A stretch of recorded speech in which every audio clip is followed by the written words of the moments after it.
الرحیم۔ دیکھو آج کا مسئلہ یہ ہے کہ جب انسان کا انتقال ہو جائے، ہم نے اس سے پہلے یہ حدیث سنی کہ بھائی مرنے والے کو کلمہ تلقین کراؤ، یہ ہم نے حدیث سن لی ہے۔ اب جب انتقال ہو گیا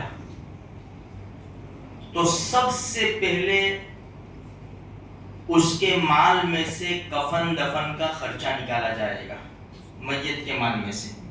ہاں اگر رشتہ دار کوئی کر دیتا ہے، گھر والے کوئی دوسرے دوست احباب وغیرہ، تو چلے گا، کوئی حرج کی بات نہیں ہے، لیکن ایک قاعدہ ہے یہ، کوئی دوسرا کرے گا تو چلے گا کہ بھائی سب سے پہلے کفن دفن کا خرچہ نکالو۔ دوسرے نمبر کے اوپر قرض کی ادائیگی، اگر کسی کا لین دین ہو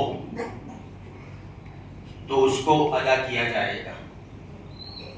اسی لیے کہا ہے کہ بھائی لکھ لو، کسی سے بھی لین دین کچھ بھی کرو نا تو لکھ لیا کرو، نوٹ کر لو اسے، اور اس کو اپنے ٹیبل پر یا اپنے کبٹ میں جو بھی جس کی فیمس جگہ ہو، خاص جگہ ہو، وہاں رکھے وہ بک کہ بھائی مجھے اس کو اتنا دینا ہے، اس سے اتنا لینا ہے۔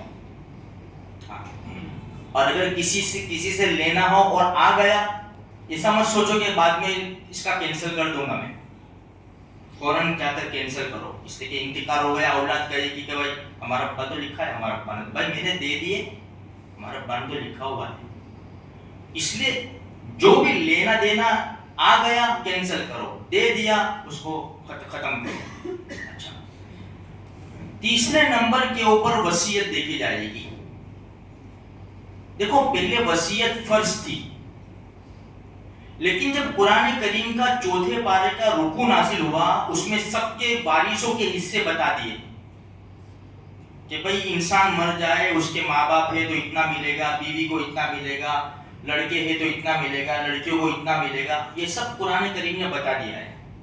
اب وصیت فرض نہیں ہے، پھر بھی اگر وصیت کرتا ہے انسان تو اس میں ایک بات کا خیال رکھے کہ جس کو اپنے مال میں سے حصہ ملنے والا ہے اس کے بارے میں وصیت نہ کرے، اس کے وصیت قبول ہونے کی کچھ شرطیں آ جائے گی پھر، اس لیے جس کو ملنے والا ہے اس کے بارے میں وصیت نہ کرے۔ بھائی کسی نے وصیت کی میرے مرنے کے بعد فلاں مسجد میں، مدرسے میں فلاں کو، غریب ہے میرا دوست، یہ اتنا دے دینا میرے مال میں سے، تو اس کے مال میں سے 1/3 وصیت نافذ ہوگی، یعنی بھائی 1,00,000 روپے اس نے چھوڑے اور اس نے وصیت کی ہے تو 1,00,000 روپے کے 3 حصے کریں گے، 33,333 میں اس کی وصیت نافذ ہوگی۔ اس سے زیادہ وصیت کی ہونے 40,000 کی ہے، 50,000 کی ہے، تو 33,000 جو 1/3 ہے اسی میں وصیت نافذ ہوگی۔ اچھا، وصیت بھی ایسی کی ہو جو حلال ہو، جائز ہو، ناجائز اور حرام کام کی وصیت اگر کی ہو تو وہ نافذ نہیں ہوگی۔ تو میرے بھائیوں اس بات کا خیال رکھو کہ بھائی اگر ہماری عمر ہو گئی، ہمارے پاس اتنی مال و دولت ہے، تو ایسا کر کے نہ جاؤ کہ اولاد جھگڑے۔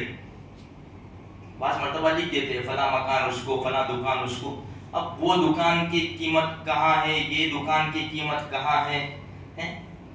بھائی تم چھوڑ دو شریعت کے اوپر، شریعت نے فیصلہ کر ہی دیا ہے پہلے سے کہ تمہارے مرنے کے بعد تم نے یہ وارث چھوڑے تو ان کو اتنا مل جائے گا، اب تمہیں کچھ کرنے کی ضرورت نہیں ہے۔ ہاں اگر باپ نے اپنی زندگی میں کسی کو دے دیا تو وہ تحفہ اور ہدیہ ہے، یہ بات سمجھ لو۔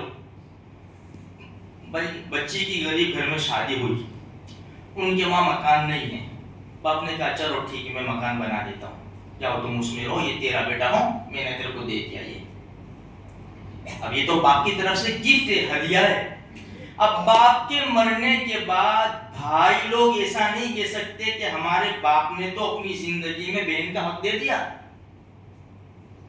ہاں ہوتا ہے، ایسا ہے لکھان کہ باپ نے ایسا کہا ہو کہ بیٹا میرا حق دے دیا، لاؤ لکھان لاؤ، تو باپ اپنی زندگی میں دیتا ہے، بھائی کمزور بیٹی ہے، کمزور بیٹا ہے، ایک بیٹا ویل سیٹ ہے، ایک بیٹے کے پاس کچھ بھی نہیں ہے، لے جا بیٹا تو یہ رکشہ لے لے، فلاں لے لے، یہ کر لے، وہ کر لے، تو یہ باپ کی طرف سے تحفہ ہے، یہ تو ان کا ہو گیا آلریڈی۔ اب باپ نے جو چھوڑا ہے نا تو شریعت کے مطابق ان کو تقسیم ہوگی، جس کو مل گیا باپ نے تحفہ دے دیا اس کو بھی اتنا ہی ملے گا جتنا شریعت کہہ رہی ہے۔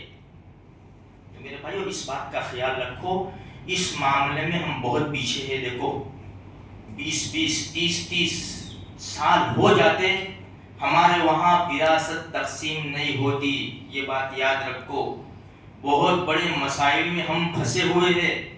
باپ کا انتقال ہوا، باپ کی بلڈنگ میں رہ رہے 4 بھائی اور 4 بہنوں کی شادی ہو چکی ہے، باپ کے انتقال ہوتے ہی یہ 4 بہنوں کا حق لگ جائے گا۔ اب کرنا کیا ہے؟ اسی دن سے یہ ہماری محلے کے اندر کرائے پر اگر ایک مکان دے تو کتنا کرایہ آئے گا، پوری بلڈنگ کرائے پر دے کتنا آئے گا؟ میں 25,000 آئے گا، لکھو 25,000۔ ہر مہینے جب 25,000 کرایہ آئے گا نا تو شریعت کے مطابق وراثت تقسیم ہوگی، اور جتنا بہنوں کا حق ہے ہر مہینے جائے گا۔ 20 سال ہو گئے، 30 سال ہو گئے، مستی سے کھا رہے، حج کر رہے، عمرے کر رہے، بڑی بڑی شادیاں کر رہے ہیں، نمازیں پڑھ رہے، قرآن پڑھ رہے۔ جس کا حق ہے وہ تو دے۔ ارے ربیع الاول کا مہینہ آیا، بیواؤں کو دو، یتیم، بہت اچھی بات ہے، بہت ہی اچھی بات ہے، لیکن تو نے اپنی بہن کا حق دیا، پڑوسی کا حق ادا کرتا ہے، تو محلے کا حق ادا کرتا ہے؟